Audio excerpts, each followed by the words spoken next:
come back for the second. India have won the test match. India have won the series. They're going to get back for two. India at home. Lords goes wild. Hello and welcome to the latest episode of the 81 All Out podcast, or what we briefly, jokingly called the 36 All Out podcast earlier in the series. Of course, we retain the name. Joining us today to review day 5 of the Brisbane test at the Gabba or Gabba or whatever you want to call it. We have the usual panel of Ashoka, Mahesh and Kartikeya. I'll link all their Twitter handles in there so you can follow them, and they have been with us for the previous 4 tests. So this is about 6 hours after India won the Brisbane test and won the series 2-1. And we're all hoping to make some sense of it, though I can assure you that we will mostly fall flat on our heads, and it'll end up being a episode of large quantities of screaming and disbelief. But to start off, let me just say that we got together for the first time in this series. I mean, of course, we did a preview, but usually we do a preview and a review, and sometimes we have a podcast once in the middle of the series. But in this series, we have been compelled almost to do a podcast at the end of every test, largely because the first test ended with the famous 36 all out. And so we did one. And then the next test just was the diametric opposite for India, where they won the test in Melbourne. And then the next test got even more crazy with the draw in Sydney. And this side, I don't know if anyone can even top this now, the way India have gone and won in Brisbane. As everyone has said, for the first time since a visiting team has won in Brisbane since 1988.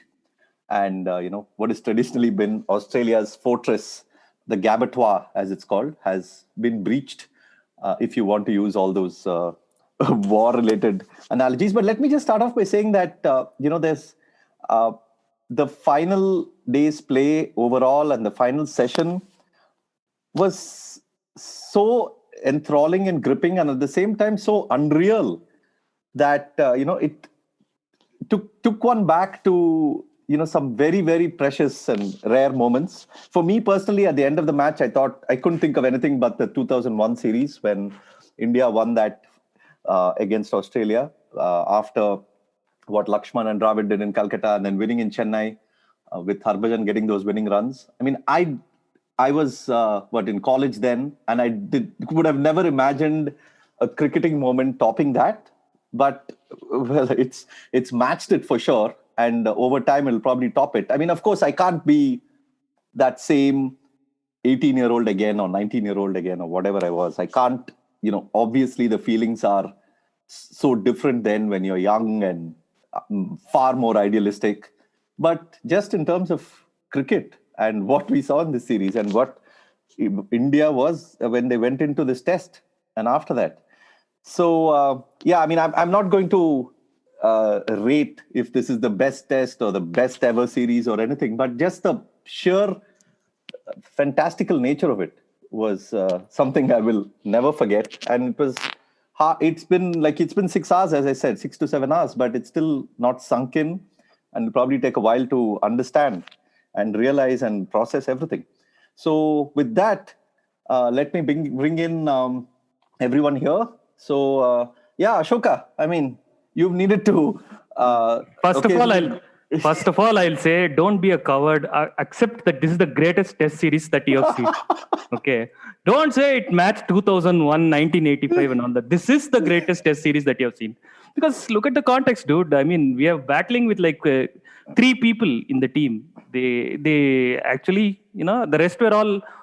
I mean, how do you win a test series with, when you see the team sheet and you see Shardul Thakur, Washington Sundar, these are all very, very good players. I am not shitting on them. In fact, I have been appointed on Twitter as the fan president for Shardul Thakur fan club. So but realistically, what hope did we have coming into all of this? And where have we ended up now is unbelievable. Secondly, personally, I'm going to say shame on all of you, all your rigorous analysis, your measured scientific thought process. Reality has made a joke out of it. In fact, reality has made a joke out of me also. I exaggerated, reality out-exaggerated me.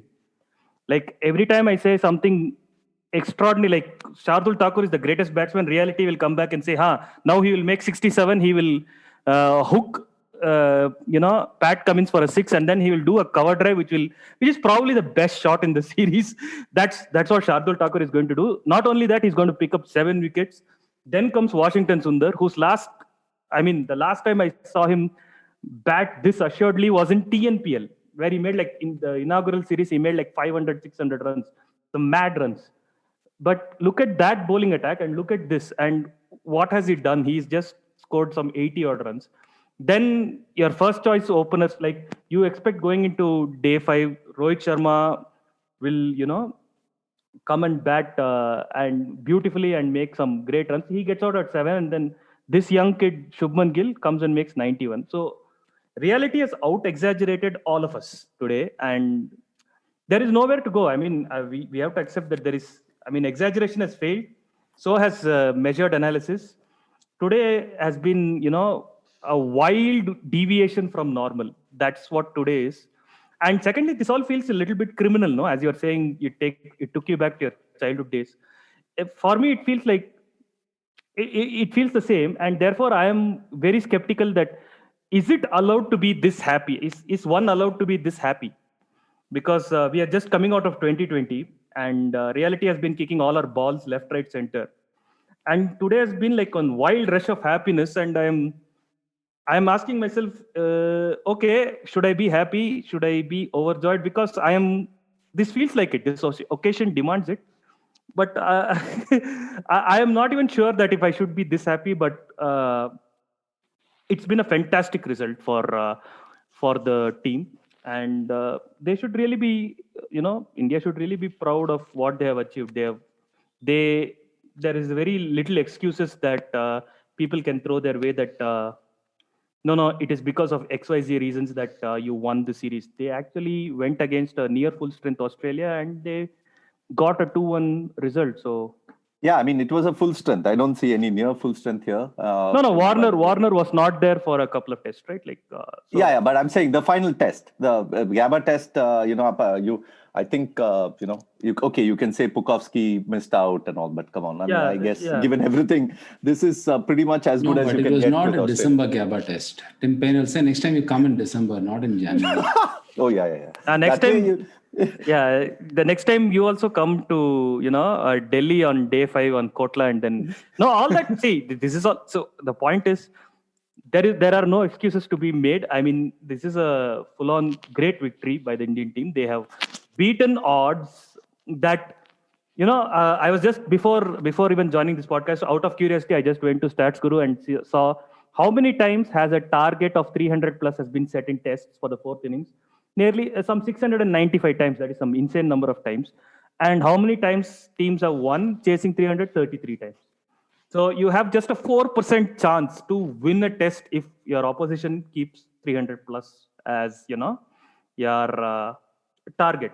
65% of the time you're going to lose, 30% of the time you're going to win. So these are the numbers. This is what has happened. See, Ashoka, this is what the series has reduced you to. You have also gone to get into serious analytical discussions. No, I'm just saying. I'm just saying. If what we witnessed today was a 5% occurrence, this is so far off the normal deviation. 5% is like, I think, an exaggeration. I think at the break, there was a time in this 5th day when the chances that India had was 1%, according to that WinWiz. But okay, let me bring in Mahesh here. Mahesh and I started this website / podcast and all that a couple of years ago, and we decided to name it 81 All Out, not because we were some, partly probably because we were masochists, but also because we held on to something that meant so much to us over time, and it's precisely the kind of defeats that you hold on to that make the victories such as this even more sweeter. So again, in this series you have 36 all out, and then you have this victory. You have each victory outdoing the other, each test outdoing the other. So Mahesh, thoughts and reactions. No, I'm really happy we had the kind of series that we had after the kind of year that we had 2020. Like, for instance, when West Indies went to England, there was a lot of discussion about, does cricket matter more than, the society, as in, should we be playing cricket in the midst of a pandemic like this? And, there were a little bit of a moral dilemma about it, but the emphatic answer, even after that series, was clear. And particularly after this, is absolutely clear. Like, if you don't have cricket to resort to, what else do you have in life in a time like this? So I'm really happy that we had this sort of a cricket summer after the kind of year that we've had. One, it is good for all of us who are invested in cricket. In terms of personal memories, like you mentioned, 2001 came back to mind, but more than 2001 for me, 2001 came back only after people started inviting these comparisons with the great series. But purely in terms of the context of the match, for me, it was more like the 99 Chennai test or even 81 all out to some extent. There were those, like when Pant went for that big sort of hike down the ground, which fell in no man's land. There were those fears, and then one wicket falls. Then Sydney 2008 came into memory. Michael Clarke getting 3 wickets in 1 over. So I think it was all of that. But I don't think. I'll be faking it if I say those were real feelings. Those were just your nostalgia hooks coming back in play. Otherwise, you were reasonably confident that they'll pull it off. And also, like I mentioned in the last one, I really think the nature of fourth innings chases are changing, and I want that trend to evolve into something bigger. So in many ways, I was hoping that they'll go for the chase and they'll be able to pull off, as improbable as it was. KD will say you got a fluke, that's fine. And this is actually, it's one of the conversations that I was having with this Australian writer, Christian Ryan, who actually was the first one to say that this is a trend that will change. It's only a matter of time before all these big 400, 450 kind of fourth innings targets become chaseable. I didn't want to come across like name dropping last time, so I didn't mention his name. But it's only after he mentioned it, I've been a lot more invested in this sort of theme. And I'm really happy that they went for it. I know Karthikeya sincerely believes they didn't go for it last time. Perhaps they didn't. But just because you don't go for it ab initio doesn't mean you will not go for it eventually if you set yourself up. I'll talk a little bit more about how India went about this chase, particularly the role of Pujara. But I'm really glad that a big fourth innings chase has been successful, and I really hope this is the starting of a trend. Karthikeya, please tell me that at some point during the chase, especially at the end, you felt some emotion at this victory. I see that you have put up by the way, I see that your latest post is titled Epic in all caps, which is itself a massive change for you, I feel. So you seem to have been moved. Well, it was a very good team. They played really well. It's, how can you not be moved? You got to watch Pat Cummins, and you got to watch Steve Smith, and you got to watch two phenomenal talents have a great day. It was a phenomenal day. But you seem so sad, man. Come on, KD, you seem so sad. I woke up at 2 a.m. to watch it, and I don't regret that at all. I've juggled my whole work schedule around making sure that I can watch as much of this series as I can. And it's very, very good decision on my part.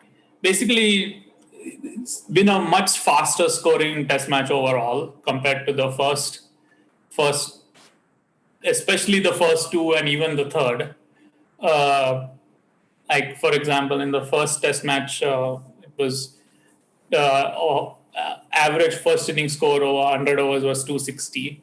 In Sydney, I think it was 280. Over here, it was 315. Australia scored at 4 and over in the third innings. So, if the rain came, then it was probably going to end in a draw. But if India didn't get bowled out, they were going to win. And, otherwise Australia were going to win. And I thought the favorite result was Australia winning, frankly. Because, the wicket is doing so much in terms of uneven bounce and stuff that I thought that, 10 balls with the batsman's name written on them were definitely going to come. Pujara took a lot of those on the body, And I think that sort of helped a lot. I mean, it basically shut down one end. And, I think something that we underestimate is how exhausting it is to bowl to Pujara and to try and get him out.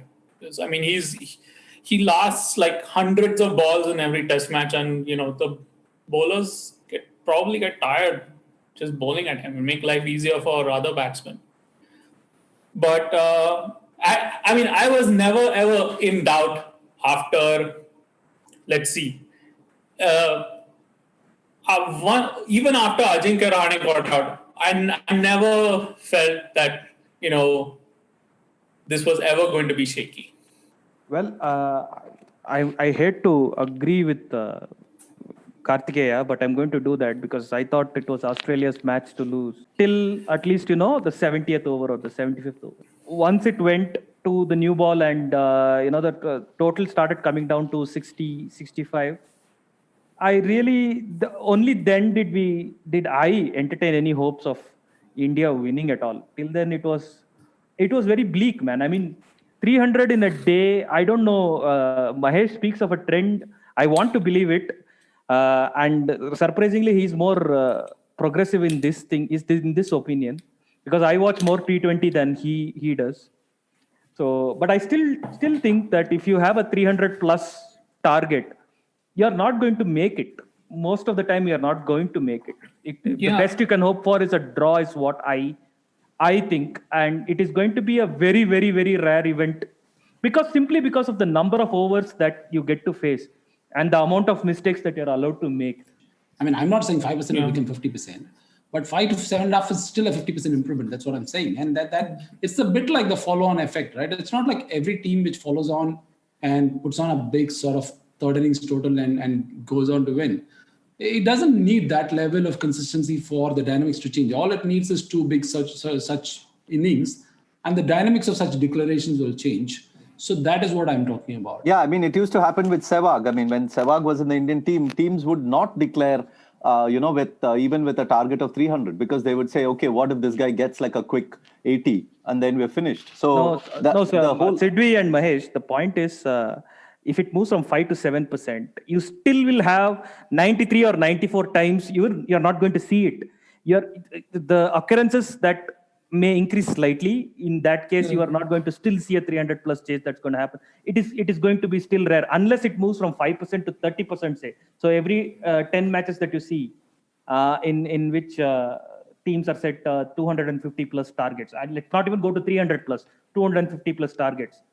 If teams are chasing it 3 times out of 10, then that's a trend. I mean, even 250, I think, is a very hard target in test. Even today, with all the IPL and BBL and whatever else that you have, it's going to be, it's a tough thing. And therefore, today, what we witnessed was a bloody rare event rather than a start of a trend is what all I'm saying. No, but I mean, I think I'm not really sure what it means to, chase a target for a whole day. I don't think they did that here. And I don't think they did that at Sydney at any time. I think that you just bat. I think that's what they do. And then if at some point late in the game for the last 100, 120 runs, if they find themselves in a position where they have the players and they have the wickets to go for it, then they can go for it.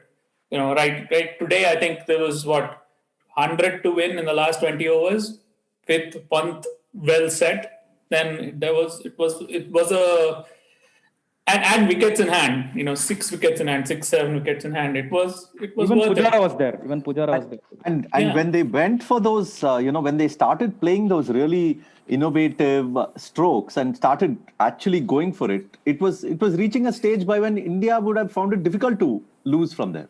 So, when Pant and Washington Sundar were actually trying to blaze away, I think by then was they were 50 in 8 situation overs.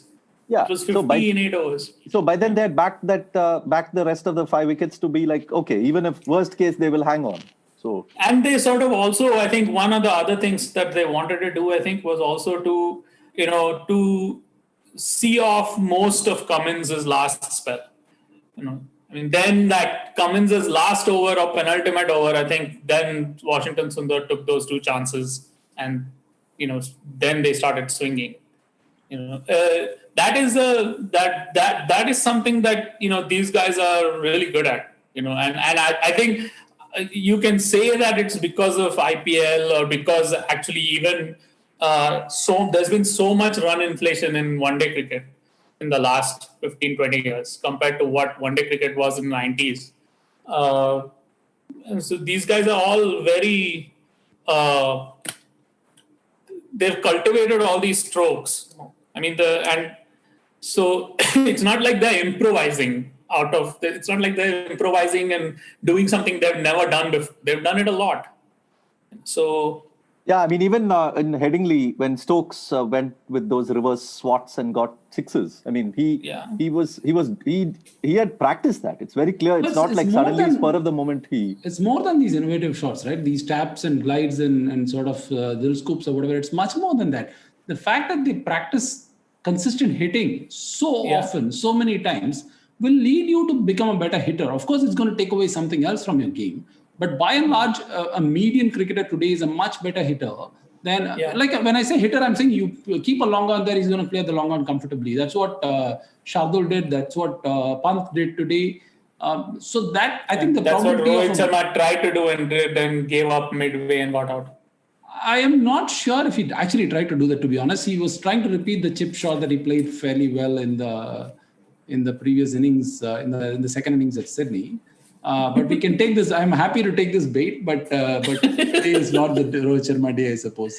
We should not forget that this same team has failed on two previous occasions going for such totals. There was Adelaide in, when was it, 2015, 2014? And then there was the Oval.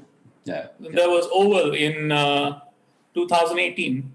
And both times they kept going for it, and it didn't work, and they lost. In fact, I was thinking along those same lines. But if you look at it after Pant got out after KL got out in Oval, and particularly after Pant got out, they were still going berserk, which was not a good sort of risk-reward choices. But here they were pretty smart, and then they were. I mean, I wouldn't want as they were smart, but they also had extraordinary resources in the form of Pujara, because Pujara did two things, right? I mean, everybody's talking about how he was stonewalling Cummins, and he kind of ensured one end there was no wicket falling. That's one of the things that he did. This, despite being the slowest 50, he was very clearly constructing his innings around taking the chase deeper. It is not about Pujara playing for a draw and Gill, Rahane and Pant playing for the win. I think Pujara was also constructing his innings around taking the chase deep. One, he was completely shutting down one end, particularly when Cummins was bowling before lunch. But even before lunch, even when he was on 3 for 30 or something, the first boundary that he scored was of Starc. So every time Starc came on to bowl, he fancied his chances. So he took on his chances. I mean, he played 3 sort of cuts over point and gully, which is not something that you'll play if you're playing for a draw.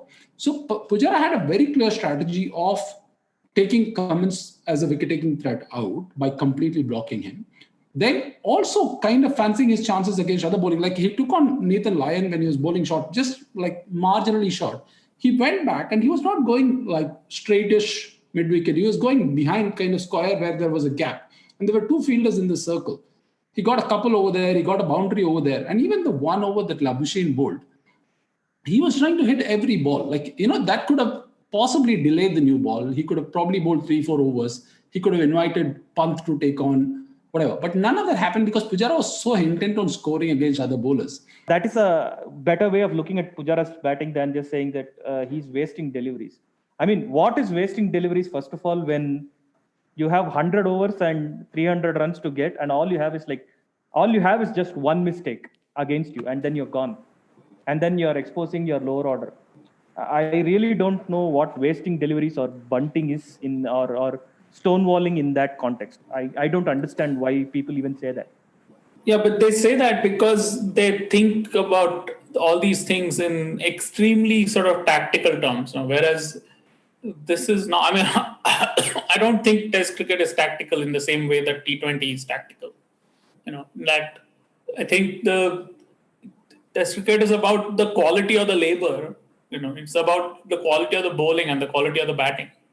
And basically, if you want to survive against Pat Cummins, you have to have a good defense. Otherwise, you're not going to survive. And Pujara has a good defense. And Pujara has faced 255 balls from Pat Cummins in this series. And he scored only 55 runs, and Cummins has got him out 5 times actually. Even if he says so himself, it's still true that at least I think 4 out of those 5 balls are basically unplayable. So I think a lot of the time these guys are just trying to play. They're just trying to bat, and the bowlers are just trying to get them out.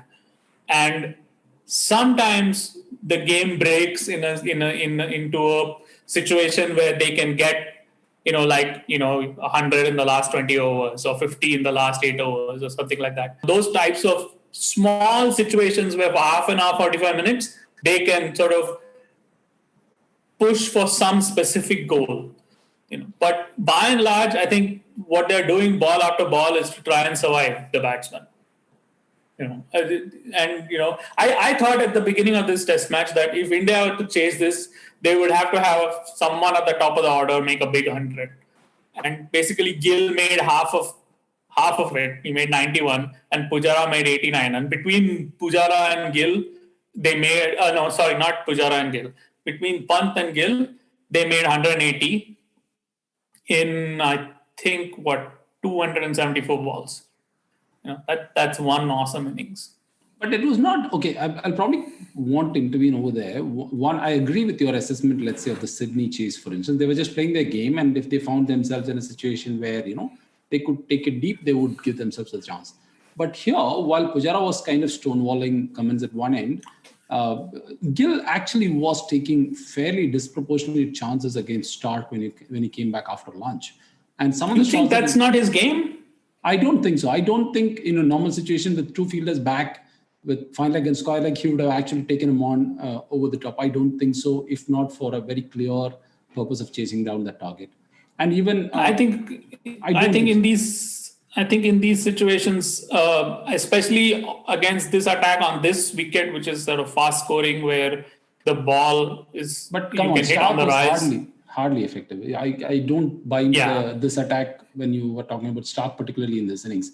And it was very obvious that the entire Indian lineup was after to Starc. The moment he came into the attack, whoever was batting went on to attack. Was it Pujara? Was it Gill? Was it Pant? Everybody was trying to attack Starc. So that was a very clear strategy.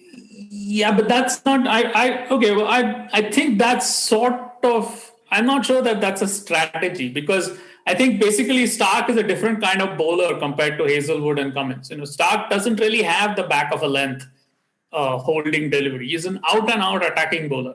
He was still not going for 4.5, 5 at any point of time in this series. I mean, even though he didn't bowl particularly great in the series. Yeah, but that's because those are not fast-scoring conditions. I think there are some conditions which are fast-scoring and some conditions which are not. And I think that you can see that from the fact that both teams are always scoring at roughly the same speed in the same test match. It's not like they are scoring at 4 and India are scoring at like 2.5. It's like in Adelaide, for example, if you remember, both teams, the first 100 overs or first 50, 70 overs of the first innings, managed like roughly 2 and over. I mean, I don't think that's a coincidence. And over here, they've managed like 3 and over. I don't think that's a coincidence either. But I think there are more, the range of shots which are on in a given set of conditions varies. But how do you explain the difference between the economy rate of, let's say, Starc and Cummins? I mean, essentially, I think Starc had a really bad outing today. I mean, he couldn't fight the length. His short, when he dropped it short, he was not quick. I wouldn't be surprised if he was actually hurt. I even saw something in the news, about hamstring. Yesterday, I mean, the previous evening he left limping, so there was some hamstring sort of. He's not. He didn't have his usual nip, and he doesn't have that. He doesn't have that ability. Like Peter Siddle has that ability to. He can pull his length back and just bowl back of length, and keep the runs down.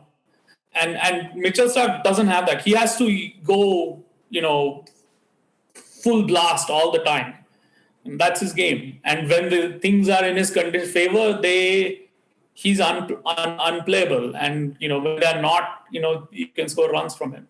I think they came out with a very clear idea of stonewalling Cummins and to take on Starc, possibly because he was injured, whatever it is. But there was a very clear logic to the way they went about it. And even the way Pujara played both those bowlers was indicative of that. Sorry, the other thing about Pujara that I wanted to talk about is him getting hit on the body, right?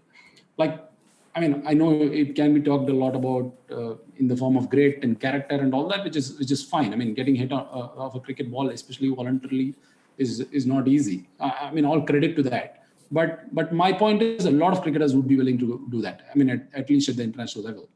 So that is not the only thing. The more important thing that Pujara did, unlike, let's say, what Ashwin did in the last test, or like Dhoni did in Oval, or was it Oval, I guess, where he was willingly taking the ball on the body, is that this was a conscious technical change. He was deliberately underplaying the length so that the bat doesn't poke anywhere near for a nasty bounce so that it edges and goes off. Even the one ball where he actually, the ball takes the edge when he's trying to evade, was far behind him, right? It is never in front of his body where he's trying to defend. So pretty much every blow on the body that he took is a conscious decision for him to underplay the length of the ball, therefore not offering the bat for any edges to sort of fly around. And what was amusing for me is that eventually the way he got out is also one of those inconsistent bounces in which he actually tried to play it in front of his body. I mean, he didn't have a choice because it came straight at him. And given the substantial difference between what should have been the actual bounce and the eventual sort of bounce, I'm a little surprised. I know Karthikeya immediately called it a good decision, but I was surprised that umpire even gave it out, given such a stark difference. But for a batsman who was handling that differential bounce so beautifully and so consciously, by tweaking his technique, not just showing his body and taking it on, but tweaking his technique and taking out body so that it reduces the probability of his dismissal. To eventually get out that way was a little bit of a misfortune. It was such a marginal call, but a terrific innings overall. Yeah, that the whole point that you're making, it reminded me also a bit of 2007 when India were in England, when they won that series. There was this test in Trent Bridge when Sachin did something similar, actually. When they all the bowlers were pretty much trying to get him, trying to hurry him with that, and then he just kept taking things on the body. And then what do? And that's your whole plan falls apart when a batsman decides that, okay, I'm just going to get hit. So but yeah, talking about the start of the day, for a while I thought Gill's hand-eye coordination was something else. I mean, here the guy is has this kind of a technique that is, and I'm sure somebody has made this point through the series as well. It is not easy to coach. It is not something that you would coach even, because it is not the classical kind of technique. I mean, here's this guy who clearly has a sensational eye and can hit the ball, and he shapes up and he hits it. And if you see the shape of his body and the bat as he does it, it is quite impossible to teach anyone how to do it. This is pure natural instinct that he's using. And what a glorious innings. He's making Rohit Sharma look hurried. That yeah, I mean, he plays it so late, dude. I mean, and he's so laid back and calm about it, which in fact is the technical thing is, like, he plays fast bowling really well. He has like a lot of time to make proper decisions, and place the ball correctly in the gaps and stuff. So it is insane talent. I mean, it is unbelievable that this guy is just 21. And far before this series, I think, or midway through this series, I was telling in some WhatsApp group that I was telling that this guy is already looking like he's 3 years into international cricket. Like someone who has someone who has played like 30, 40 tests, the assuredness of that guy, this guy has it in his first or second outing. That is crazy. I'm quite fascinated about the fact that the idea of technique in cricket, particularly when it comes to batting, is so expansive these days that pretty much everybody can be described as idiosyncratic. Like Labuschagne is idiosyncratic, Steven Smith is idiosyncratic, Pant is idiosyncratic, now Gill is idiosyncratic, which means essentially that we are stuck with a very outdated definition of technique. So I was listening to one of Sanjay Banga's interview, like immediately after he moved out of his batting coach role, and he was taking, I don't know, was it Rohit Sharma or Pujara? He was taking one of their examples, and explaining how he worked on the bat speed, and he was showing how the moment they start taking the hitting the ball behind with the bat behind their pad and not in front of their body, the probability of them surviving increases substantially. So they're not looking at footwork, they're not looking at the head being still and elbow and moving back and across. These sort of ideas of proper technique is at least 30 years old, right? At least. Like even Ponting didn't play the conventional way. So the coaching, the standard of coaching and the science of coaching has improved so much. Unfortunately, on television, it doesn't get mentioned because people are still talking about rubbish.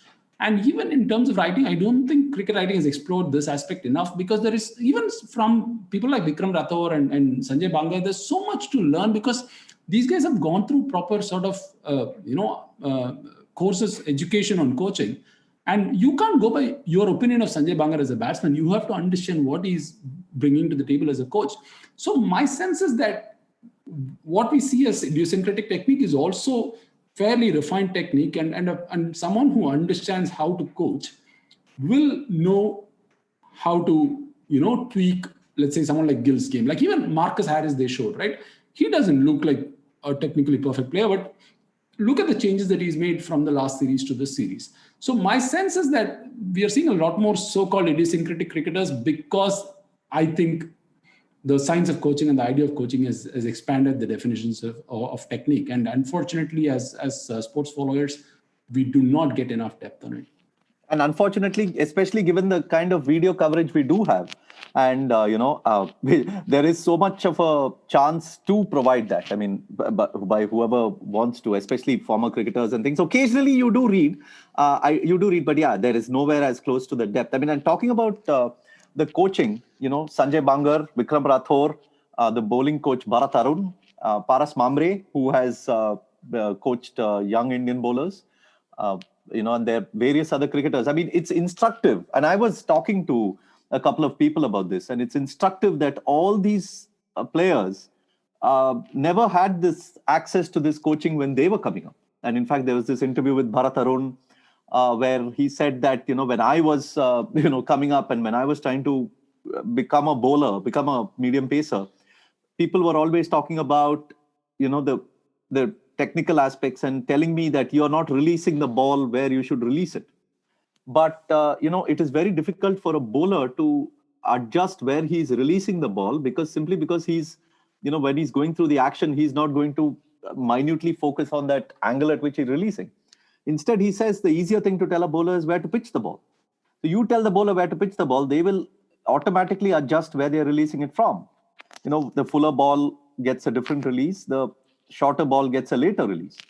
And so these small things, they seem very, very obvious, but, they aren't, especially if you are not told this at an early age. And I'm sure it's very similar for batting and all that you spoke about with Banga. The point that I was trying to make is that Gill looks very, very refined. He looks like he's very sure about his, the shot making. Whereas for point of comparison, you can take Mayank Agarwal. Mayank Agarwal was making runs, and even while he was making runs, you did get the feeling that he was trying to find his feet as an opener or as a test cricketer himself. But Gill doesn't look like that. Gill looks like he's already a finished product. And that is the difference. That is the perception a difference in perception that I was alluding to. Maybe it has to do a lot with the technique, but when you watch both these players in comparison, both are extremely good players, but Gill looks like he's like a notch above Mayank. Yeah, and you speak to selectors, and you just get a sense of it's when you talk to any selector, especially the really good ones. I mean, one of the things that they will always mention in their assessment of a cricketer is the amount of time he has. I mean, the moment you see a fast bowler running in at 140 plus, and you have a guy who has time enough to go back and get on his toes and defend or pull or hook, I mean, that there's something going on here. I mean, you watch him even closer. And the second thing is that, people talk about the sound that the ball makes when it goes off the bat. I mean, that is something that junior selectors are attuned to. They know that sound that asks you to be noticed. And when you go to a Maidan filled with 100 boys and you see so many of them batting, but the moment they hear that sound, they're like, oh, okay, who's this? Let's look closer.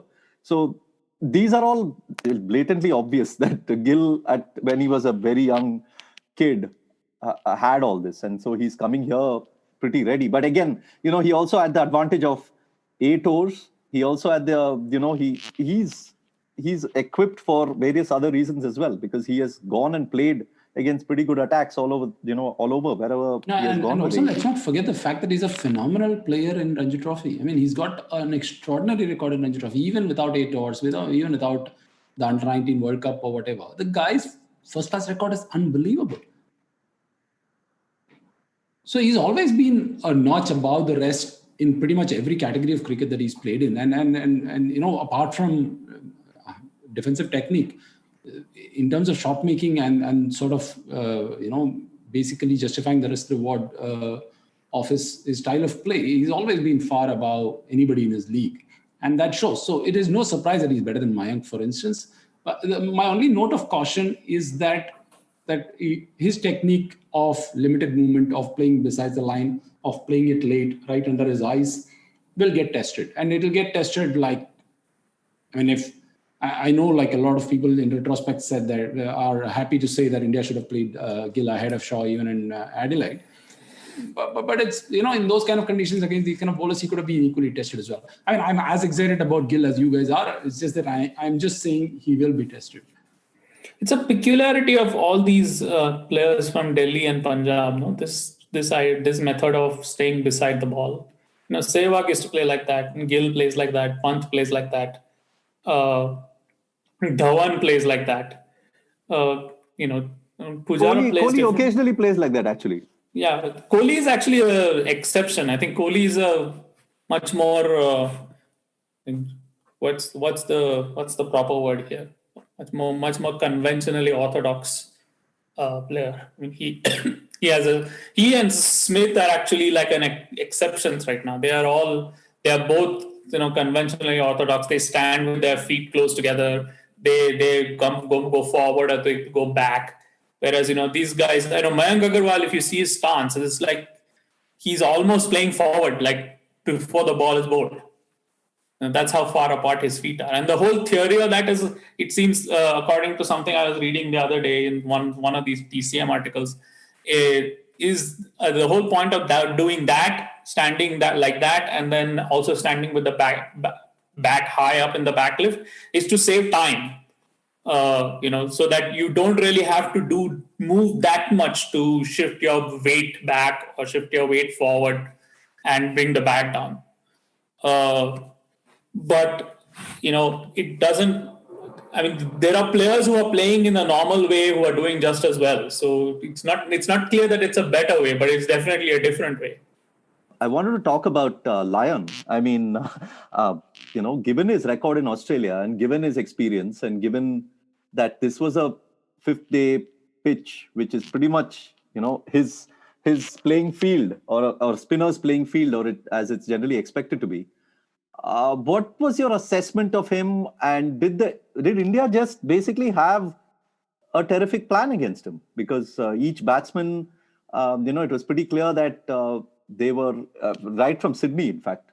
And throughout the series, I don't think he had anything major going. He was probably outbowled by Washington Sundar in this match also, which is, of course, not saying anything bad about Washington Sundar, but I'm saying here's a debutant who has outbowled a man who has played 100 tests.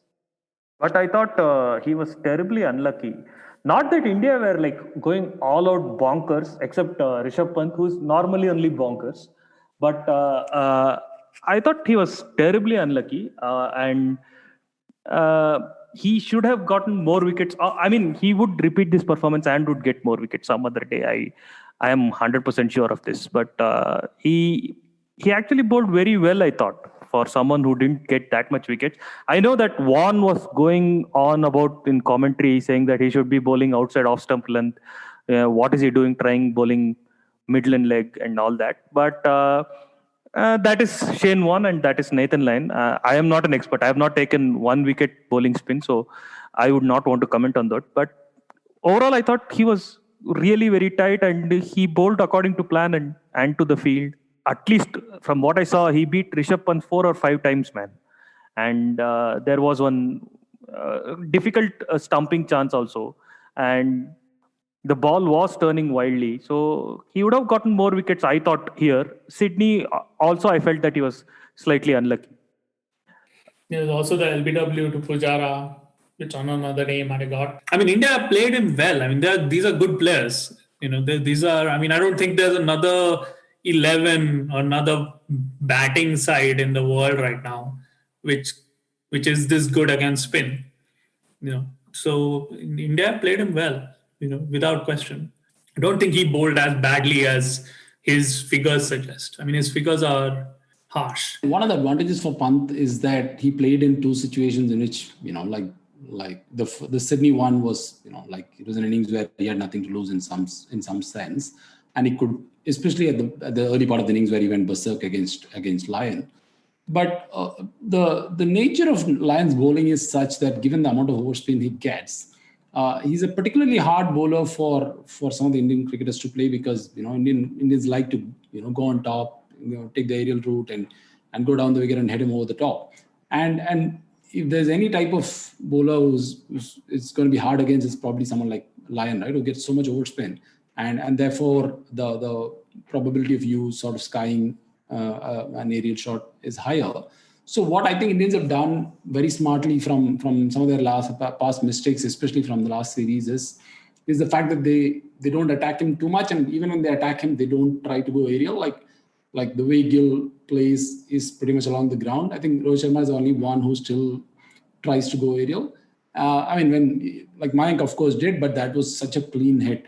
But beyond those clean hits of sixes, if you see, nobody plays the chip shots like Rohit tried to play. So everybody is trying to drive down the ground, and a lot more people are trying to play on the offside, and they try to convert a lot of the marginally short balls to play off the back foot. In fact, I was a little surprised that Indians didn't do more of that here in Brisbane when the bounce is a little higher, and they could have easily played him off the wicket a lot more comfortably. But I don't think. I mean, this is one of my pet peeves that sometimes I think Lyon is not held to the same standards as other great spinners, and then you have that kind of a 4th innings record. I think a lot of other bowlers will be questioned a lot more about what you're doing. I mean, I understand Indians are countering you better, but like there was a segment in Fox, I think, where Kerry O'Keefe mentioned about what Lyon is comfortable doing. He likes to have a long on irrespective of the batsman. He doesn't always prefer to have a silly mid-off or a silly point. I mean, all that is fine as a default strategy when you're bowling well, but when things are not working in your favor, you have to do something to counter it, right? It's not like, Ashwin cannot sit back and say, this is the way I bowl. I mean, Indians are a lot more ruthless as fans. That's one thing. But by and large, I don't think Lyon is held to the same standards as a veteran who's played 100 tests and who's taken nearly 4 wickets a test. I think I expected him to come back with something different to counter what Indians are doing to him, which I was a little disappointed that he didn't do. Which brings me to the final act of the day, and Rishabh Pant, of course, who we have touched upon and we can talk about. Washington Sundar, Shardul Thakur, and Saini. Did Saini even bat? No, I don't think he batted, I think, in the first innings. No. He came in just in the non-striker end, right? So he didn't, because Shardul, by the time he got out, they crossed. So, I mean, were you guys, KD is out of this question, but Ashoka and Mahesh, were you guys even able to focus on every ball that was happening towards the end? Yeah, of course. But I am kind of impressed overall with, Washington Sundar's batting. He looked terribly calm for a guy who's doing debut and who's in such a pressure situation, debuting in Gabba. Uh, I thought he batted, like a proper top order batsman. Very impressed with Washington Sundar. That Gary Sobers like shot, man, that went for 6. Dude, he had $2 million sixes. One in the first innings, one here. Like, it was crazy the way that, of course, Shardul Thakur, second innings, he just skied one. But first innings, he also batted. At that point, I knew that, Shardul Thakur, it was like, okay, fine. He's capable of holding himself. But Sundar was very confident driving down the ground and all that, dude. So it was fantastic watching him bat. And there's an ease about him, right? About Sundar. I mean, there's something so. It's first of all beautiful to watch him play, and especially when he drives, and when he, when the whole bat, the arc of you can see the whole arc of the bat coming through at the smooth flow.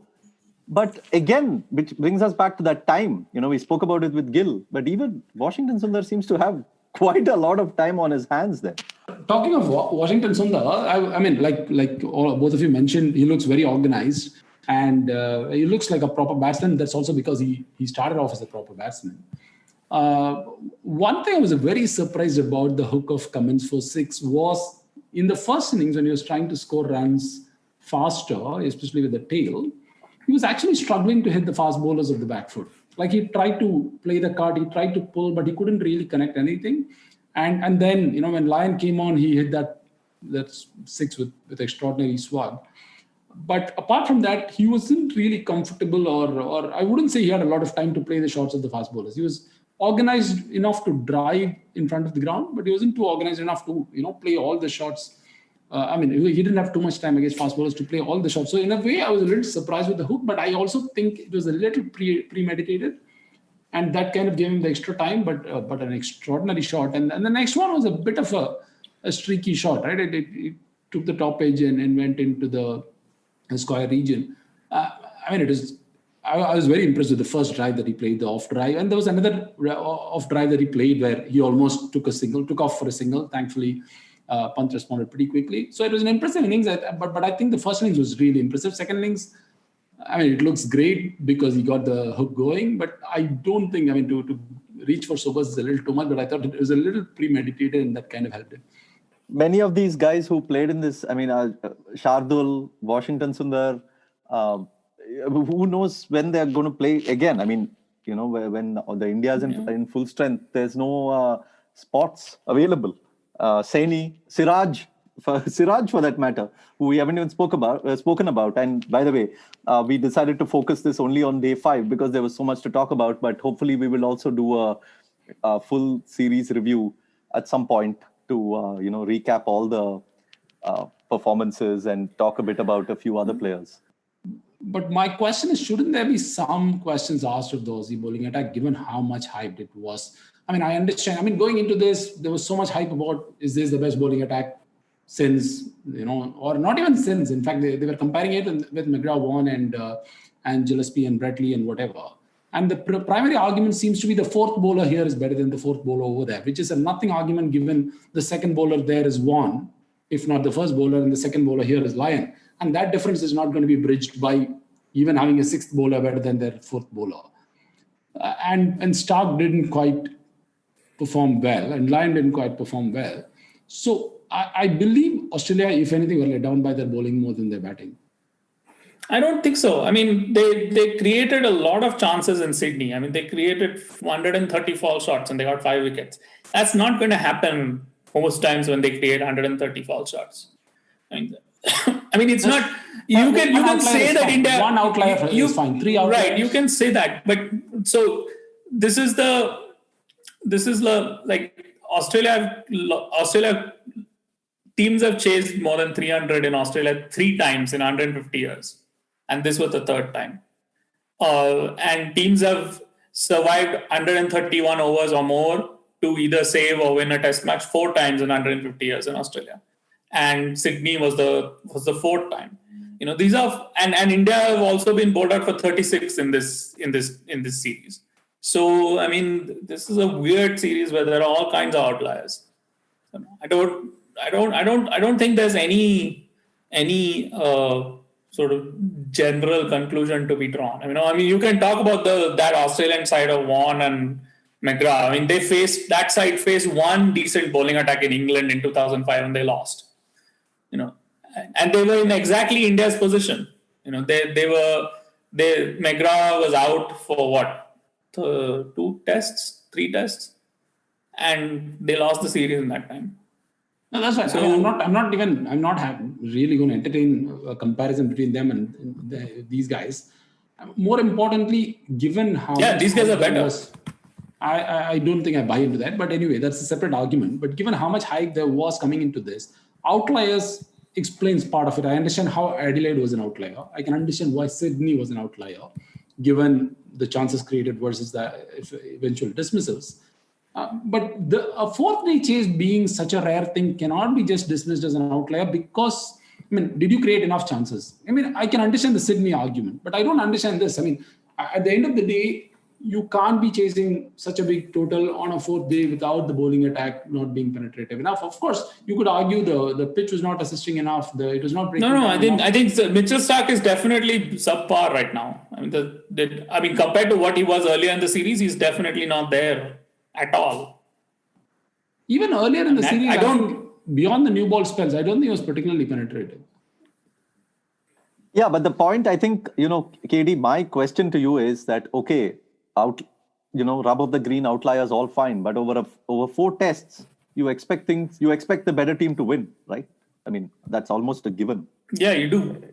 Yeah, so this is rare in many, many ways. It's very rare. Very, very rare. Yeah, so, thank you so much for joining, guys. Let me just end by saying that lot of people have already said that this is the greatest series, if not one of the greatest, and all that is good. But the series, the effect of a series and the mythology around the series is built over time. And you see stuff when the series happens, and then you feel things, you imagine things, people write about it, and then you move on. But actually, the great series, if you see 2005 Ashes, if you see the 1960-61 series between Australia and West Indies, a lot of the greatness of that series, if I may say so, was built over time. And so, documentaries do that, books do that, future articles, future memories, future podcasts maybe. but it's extremely important that, there are ways to document this and to archive it for people to remember. For instance, there's an Australian writer, Michael Sexton, who we did a pod with, who recently last year wrote a book about the Tide Test in 1986. Yeah. And, reading that book 30, whatever, 35 years later, it gave me, for me, who was 5 years old when the Tide Test happened and had really, of course, I knew about the greatness of that test, and everyone knows that a Tide Test is so rare. But to read a whole book on that test was, just enhanced my experiences and thoughts of it. And now, whenever, if ever I get a chance to speak to some former players who are part of it, I would have so many questions for them.